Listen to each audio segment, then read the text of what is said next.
Assalamualaikum warahmatullahi wabarakatuh. Perkenalkan, nama saya Faris Lintang dengan NIM 5203-53005. Saya ingin menjelaskan tentang hak asasi manusia untuk tugas literasi digital. Pengertian HAM. HAM adalah hak-hak yang secara inheren melekat dalam diri manusia, dan tanpa hak itu manusia tidak dapat hidup sebagai manusia.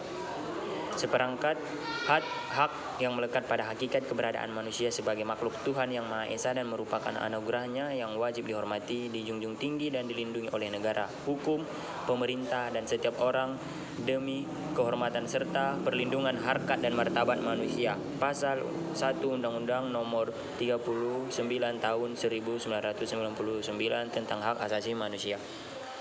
Karakteristik HAM. Yang pertama, HAM merupakan hak alamiah yang melekat dalam diri setiap manusia sejak ia dilahirkan ke dunia. Yang kedua, HAM merupakan instrumen untuk menjaga harkat dan martabat manusia sesuai dengan kuadrat kemanusiaannya yang luhur. Kategori HAM. Yang pertama itu hak sipil dan politik. Dengan First Generation of Rights diatur dalam beberapa pasal Deklarasi Universal Hak-Hak Asasi Manusia dan dalam Konvenen Internasional mengenai hak-hak sipil dan politik. Yang kedua, hak-hak ekonomi dan sosial dan budaya. Second Generation of Rights diatur dalam beberapa pasal DUHAM dan secara khusus dalam Konvenen Internasional mengenai hak-hak ekonomi, sosial, dan budaya. Yang ketiga, hak-hak solidaritas. The Third Generation of Rights, hak atas perdamaian lingkungan dan pembangunan tercantum dalam Resolusi Majelis Umum PBB tahun 1986 dan Deklarasi HAM Dunia di Wina tahun 1993. Prinsip-prinsip pokok HAM.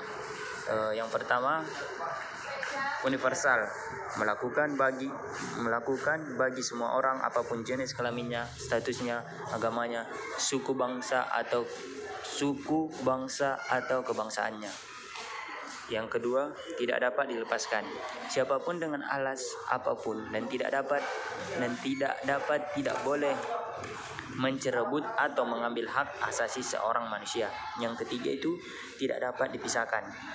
Ketiga kategori HAM dapat dipisah-pisahkan baik dalam penerapan, pemenuhan, pemantauan maupun penegakannya.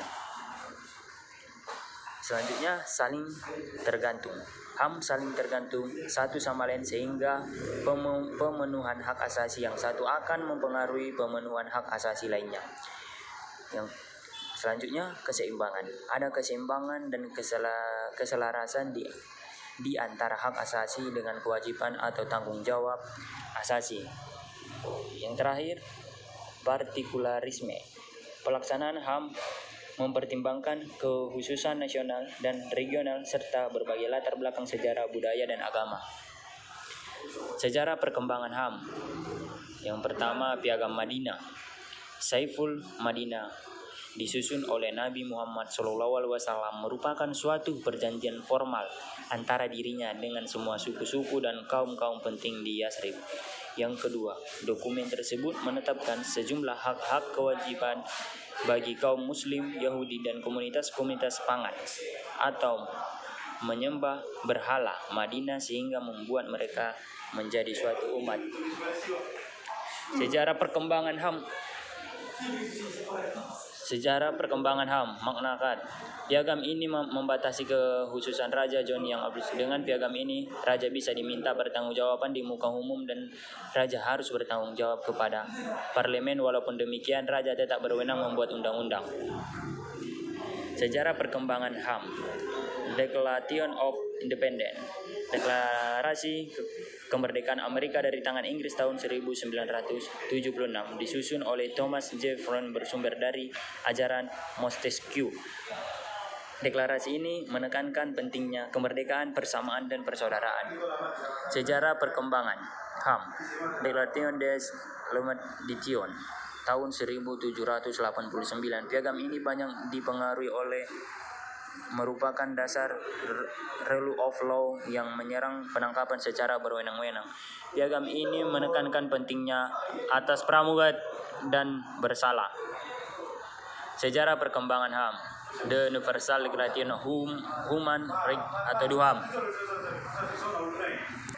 dihasilkan oleh Komisi Hak Asasi Manusia PBB pada sidang tanggal 10 Desember 1948 dan diterima secara resmi dalam sidang umum PBB. Perjuangan HAM di Indonesia. Kebangkitan Nasional 20 Mei 1908. Sumpah Pemuda 28 Oktober 1928. Proklamasi Kemerdekaan Indonesia 17 Agustus 1945. Rumusan HAM secara eksplisit telah dicantumkan dalam Undang-Undang RIS dan Undang-Undang S 1950. Sidang Umum MPRS tahun 1966 telah ditetapkan Tab MPRS nomor sekian-sekian dan tentang pembentukan panitia untuk menyiapkan dokumen rancangan piagam hak asasi manusia dan hak-hak serta kewajiban warga negara. Terbentuknya Komisi Nasional Hak Asasi Manusia berdasarkan keputusan Presiden nomor 50 tahun 1993. HAM dalam Undang-Undang Dasar 1945. Untuk hidup serta mempertahankan hidup dan kehidupan. Pasal 28A. Membentuk keluarga dan melanjutkan keturunan, hak atas kelangsungan hidup, tumbuh dan berkembang serta perlindungan dari kekerasan, diskriminasi. Pasal 28B. Mengembangkan diri, mendapatkan pendidikan, memperoleh manfaat dari iptek, seni dan budaya, memajukan diri secara kolektif. Pasal 28C. Pengakuan yang sama di hadapan hukum. Hak untuk bekerja dan kesempatan yang sama dalam pemerintahan, berhak atas status kewarganegaraan. Pasal 28D. Kebebasan memeluk agama, meyakini kepercayaan, memilih kewarganegaraan, memilih tempat tinggal, kebebasan berserikat, berkumpul, berpendapat dengan pasal 28E. Berkomunikasi, memperoleh, mencari, memiliki, menyimpan, mengolah dan menyampaikan informasi. Pasal 28F. Perlindungan diri pribadi, keluarga, kehormatan, martabat, harta, benda, dan rasa aman serta untuk bebas dari penyiksaan. Pasal 28G.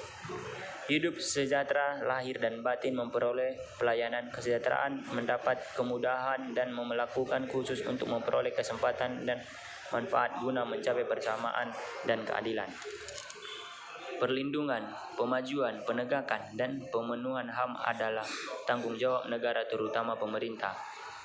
Kewajiban menghargai hak orang dan pihak lain serta tunduk kepada pembahasan ditetapkan Undang-Undang Pasal 28J.